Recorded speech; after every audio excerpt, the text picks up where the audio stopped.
یہ جو 2-4 دنوں سے بلوچستان کے اندر جو مسئلے چل رہے ہیں، اگر بلوچستان کا مسئلہ تشدد سے حل ہوتا ہے تو میرے خیال میں پھر شوق سے اس کو پورا کر دیں۔ اگر بلوچستان کا مسئلہ مذاکرات سے حل ہوتا ہے تو پھر ہمیں وہ راستہ لینے چاہیے یا وہ راستہ۔ بلوچستان کے لیے ہم نے یہ سوچنا ہوگا کہ تشدد والا راستہ بلوچستان کے لیے فائدہ مند ہے یا مذاکرات والا۔ اگر تشدد والا ہے تو شوق پورا کریں، بالکل تشدد کے ذریعے جو بھی شوق ہے جس سے پورا کرنا ہے کریں۔ اگر مذاکرات کے لیے کا دروازہ کھلا ہونا چاہیے اور مذاکرات ہونی چاہیے تو میرے خیال میں سب سے بیسٹ بلوچستان کے مفاد میں یہی ہوگا کہ مذاکرات کے ذریعے ہم اپنے مسئلے حل کریں۔ جناب اسپیکر، ہمارے نبی کریم صلی اللہ علیہ وسلم جب کہیں جاتے تھے تو لوگ ان سے دعا کے لیے ریکویسٹ کرتے تھے کہ ہمارے لیے دعا کر دیں، تو سب سے پہلے وہ امن کے لیے دعا کرتے کہ آپ کے علاقے میں امن ہو، اس کے بعد آپ کی معیشت کے لیے یا دوسری چیزوں کے لیے دعا کریں۔ تو میں بھی یہی چاہتا ہوں کہ بلوچستان میں سب سے پہلے امن ہو اور اس کے بعد ہماری دوسری چیزوں پہ ہماری توجہ جائے۔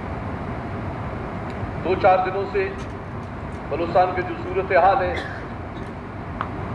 ہمارے روڈ بند ہے، ہمارے علاقے بند ہے، ہمارے مریضوں کو جتنی پریشانی ہے اور ہمارے لوگوں کو جتنی پریشانی ہے، یہ نیک شگن نہیں ہے بلوچستان۔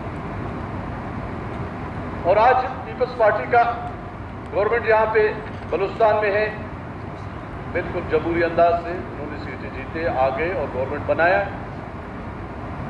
یہی پیپلز پارٹی کا کہنا ہے کہ لاٹھی گولی کی سرکار، جیسے اسد صاحب نے کہا، نہیں چلے گی۔ جب محترمہ بے نظیر بھٹو کو شہید کیا گیا، اس کے بعد لوگ جذباتی ہو گئے، تو آصف علی زرداری صاحب نے کہا کہ جی ہمیں پاکستان کھپے۔ پاکستان کھپے کا نعرہ لگا کر اس نے جمہوریت کو مضبوط کیا۔ اور آج اگر پیپلز پارٹی کی گورنمنٹ سے کوئی مس ہینڈل ہو جاتا ہے تو یہ پیپلز پارٹی کے لیے اچھا نہیں۔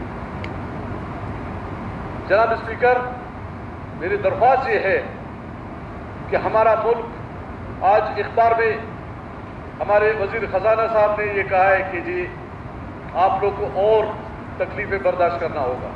کتنی برداشت کر لیں ہم لوگ؟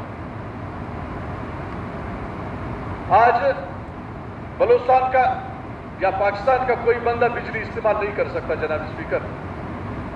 اس کو اس سٹیج پہ پہنچایا گیا ہے، جیسے اسد صاحب نے کہا کہ 1100 روپے یونٹ جو ہے نا وہ پرچیز کر رہے ہیں۔